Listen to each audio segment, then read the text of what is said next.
good, people? This is Real Talk with GM, episode 5. I'm your host, the one and only Fighting GM. Just come back from Power Up 2012 this week. Won another major tournament. It's like my 14th major tournament win. So I'm in there. Pretty much my experience over there was really cool. I really enjoyed it. Got to be a bunch of new games. I've never been arcade wise or whatnot, but really dope. I would like to talk about in this episode about Tag 2, its new features been announced, speculation of new characters, yada yada. So pretty much there's a new mode called Fight Lab, which basically you play with Combat, robot that Violet, aka Lee Chaolan, created, and it trains you, teaches you how to play Tekken, pretty much, for beginners and advanced players, according to Harada. So he basically has like mini games, whatnot, like Kuma throws fish at you and then you sidewalk it, training stuff like that. So that's a pretty cool new feature and whatnot. The online play is supposed to be way better. That has held back the Tekken series for a long time because Tekken 6 and Tekken Dark Resurrection has online play, but online play is extremely bad. So there was a lot of online players, but they never came out of tournaments, and it was just the online is just bad. So people had to travel to get better, and just a lot of people didn't play it because the online was bad. So a lot of people didn't really have anything. They couldn't like train properly to become good unless you've been playing Tekken for years like I have. So you're gonna be naturally good at it because you've been practicing for years. But newcomers was like, yo, we can't play online, man. The online is bad. Well, screw it. So now Namco's fixing that. So I expect a lot of new players and whatnot. New characters too. I've been told a couple of new characters or whatnot, but I am not allowed to say in this video. Just wait for the game to be released. Harada said, if you pre-order the game, you get some of the new characters early, and there will be no DLC. At least characters DLC, maybe costumes, yeah, but no character DLCs because Harada doesn't really like DLCs or not. He doesn't believe in it. So you won't need to pay for no characters. They're already in the game. You just gotta beat the game or pre-order the game to get any character you desire. So it should be pretty big. I expect it to be an MOG in every other circuit.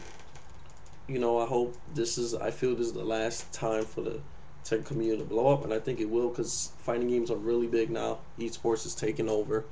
KOF, everything is at MOG. Esports is taking over. It's perfect time to be a pro fighting gamer in my eyes. This new year coming up, you're either gonna make money or you might as well quit playing fighting games. So this is the year for top fighting game players to shine and really showcase our skills. I'm glad esports is giving us the chance now to compete. And CBS is doing a merger with esports, so fighting game tournaments might be commercialized. Might see it on TVs. That's really big, man. We get to be seen for our talents by the whole world, man. Of course, it's gonna be has to be censored because a lot of these stream monsters are really inappropriate, and a lot of people in the fighting game community are inappropriate. Period. So a lot has to change before we really go mainstream. A lot in the community has to change, but we'll just see what happens as time comes by. Also, I would like to talk about Tekken period as far as players asking me how can they get better at the game, or tips on how to become a better player. It's all experience. Try to travel as much as you can, play as much different people.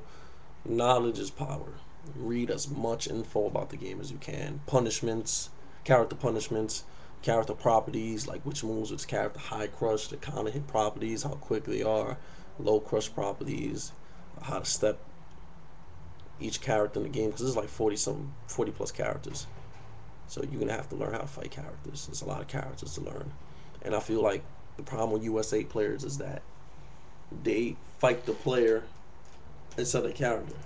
They don't really know how to deal with the character, like character's weak sides, how to sidewalk him, and stuff and that. They just fight the player and just play a mix-up game, which is like, makes things harder. Somebody's gonna abuse a certain move on it, you can easily, neutralize it just by knowing the properties and how to sidewalk it. So a lot of players just play the opponent when, like, that's why international players have the success they do. They play the opponent and the character.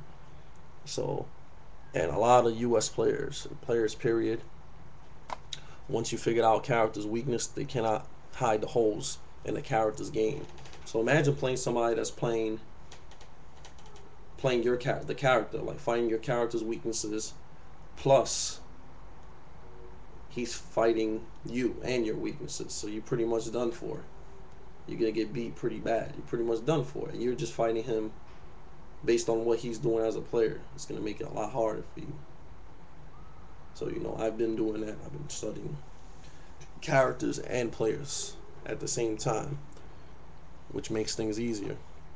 You get to see your opponent's patterns and pretty much neutralize their character's weaknesses. A lot of players can't hide their character's weaknesses, can't do nothing about it, but that's how you can tell a good player. So just adapt, see what your opponent is capable of, and their character they're using is capable of, and go from there.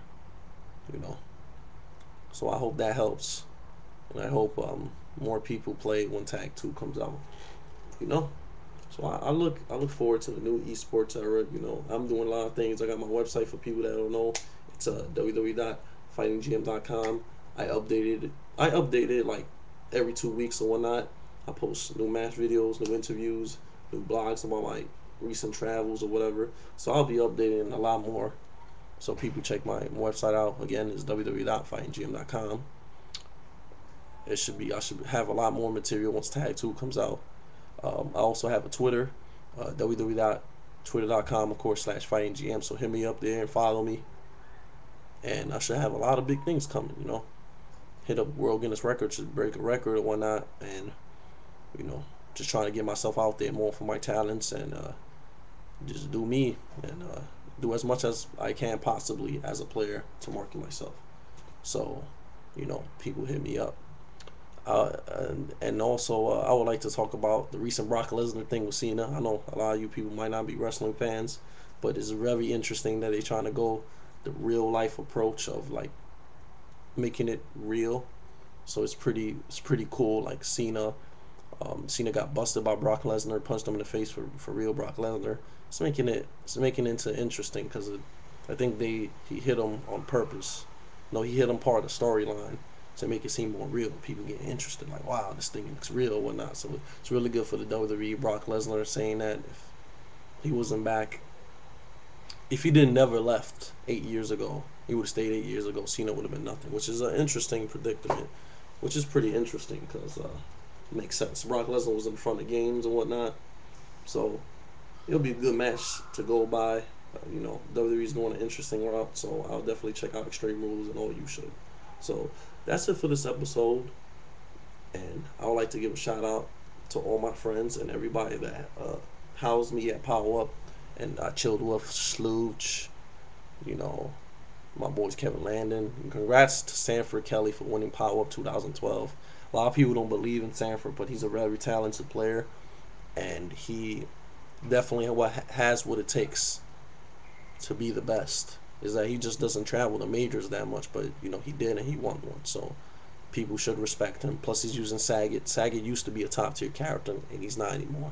And he defeated Wolf Chrome, probably the best Street Fighter player in the country, in a bad matchup, a Saget versus Viper. So shouts to Sanford for winning. He deserves it. And thanks for Slooch and everybody else at Power Up that made it a fun experience for me. Peace out, people.